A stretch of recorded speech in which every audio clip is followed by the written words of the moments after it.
Here we have a story that began as a typical school chronicle about teenage pranks, but ended up as a real tragicomedy with moral elements. And all this against the backdrop of Sweden during World War II. But let's take it one step at a time. So it's 1943 in the Swedish city of Malmö. The main character is Stig, 15 years old. He's a typical teenager, smart, cheeky, slightly arrogant, and of course, already fully immersed in hormonal turmoil. He moved from Stockholm and seems to have settled in. He has a neighbor, Lisbeth, a cute girl who flirts with him and tries to get his attention. But Stig looks at her as if he has much more important philosophical questions on his mind. And then the main intrigue of the film appears on the horizon. The new homeroom teacher, Viola. She is a woman from Stockholm, striking, charismatic, and clearly with secrets behind her. In her very first lesson, she shows that she is not a dry teacher with thick glasses, but a woman who knows how to hold an audience and is not afraid of sensitive topics. Stig, of course, immediately catches her eye. After class, Viola catches the teenagers exchanging notes and forces Stig to read them aloud. The boy blushes and mumbles, but in the end, the teacher herself reads the vulgar text aloud, and, with a smile, declares, "Well, guys, your ideas about male potency are greatly exaggerated." Viola asks Stig to wipe the blackboard, and he, carrying out the task, secretly admires the teacher. She notices this. After school, Stig hurries to the cinema where he works. On the way, he runs into Lisbeth, and their brief conversation only reinforces her secret attraction to him.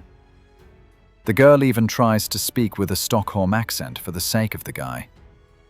At the cinema, Stig is scolded for being late, and later he meets his older brother, Siggy. Siggy dreams of serving on a submarine and is preparing for a rematch with local boxer Arvid. Meanwhile, Stig increasingly seeks opportunities to be close to Viola. He stays with her alone after class, reads her dictionaries, and even finds out where she lives. Gradually, the cold distance disappears. Viola herself responds to the teenager's feelings, and their first timid intimacy grows into a secret romance. She warns him to be careful. Kjell's husband may suspect something, but when he accidentally catches Stig at their house, he assumes it's for extra lessons and doesn't ask any questions. The relationship between Viola and Stig grows stronger, but new challenges await the boy. A boxing match between brothers, and the secret life he has already become too deeply immersed in. In the decisive round, Stig's brother wins thanks to his willpower. Meanwhile, Stig himself becomes increasingly entangled in his relationship with Viola. He already has the keys to her apartment, and one day he comes with a bouquet to wish her a happy birthday. But suddenly Viola's husband, Kjell, whose train has been cancelled, returns. The man notices the teenager, but again asks no unnecessary questions. Instead, he shows him his ingenious invention, a mechanical cuckoo that pours alcohol. Kjell always has a glass in his hand and has his own quirks. For example, he despises artificial fabrics in women's stockings. But during one of his visits, he notices Stig in a bathrobe and realizes the truth. His reaction is unexpected. Instead of anger, he admits that his marriage to Viola has long been on the verge of collapse.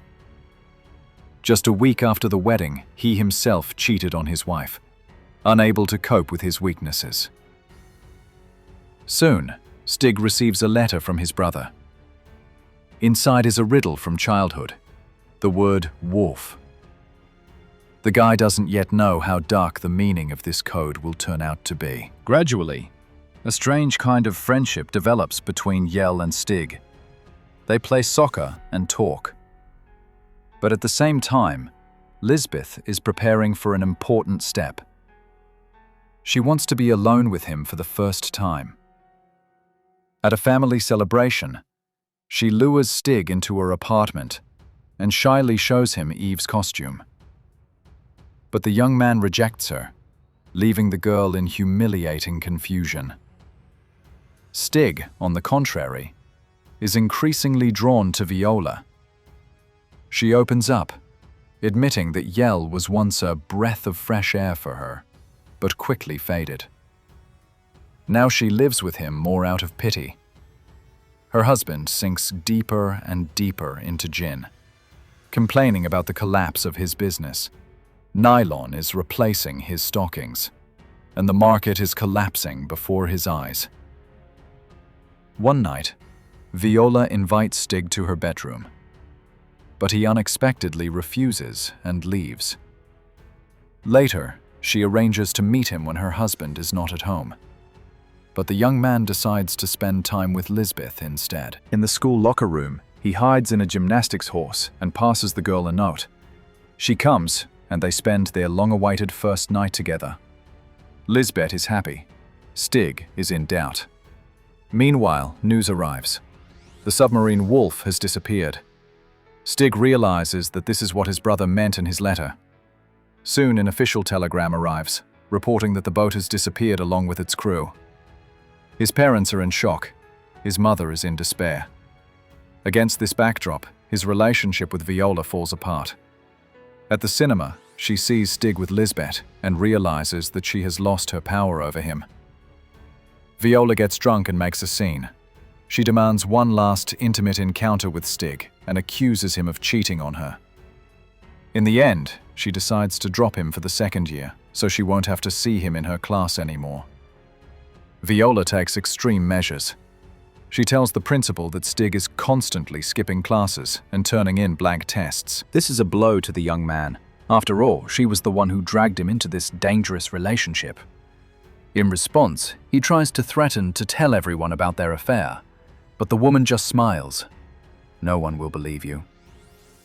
During one of the lessons, Stig furiously overturns her desk, and soon the principal officially announces that he will have to repeat the year.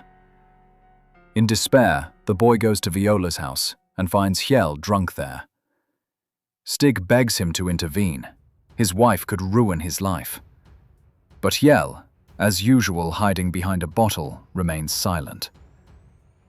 In a rage, Stig leaves. Soon he receives terrible news at school. His brother has died along with the crew of the Wolf. For Stig, this is the end of his hopes. Meanwhile, Lisbeth quickly shifts her attention to another boy, while Stig watches the film about the sinking of the submarine over and over again at the cinema, trying to cope with his loss. At the funeral, where the whole family gathers, the silence is broken only by the sound of the train wheels on the way back. His mother, looking at her son, says that she feels there is something more to him than just grief and problems at school. Stig promises that someday he will tell her everything.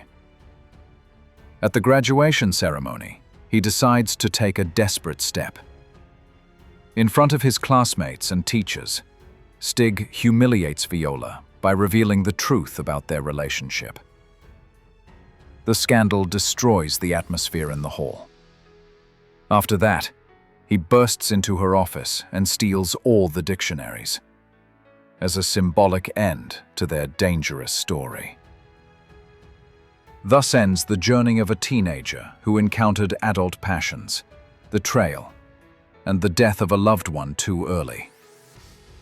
His childhood in Malmö ended too quickly, leaving behind only painful memories.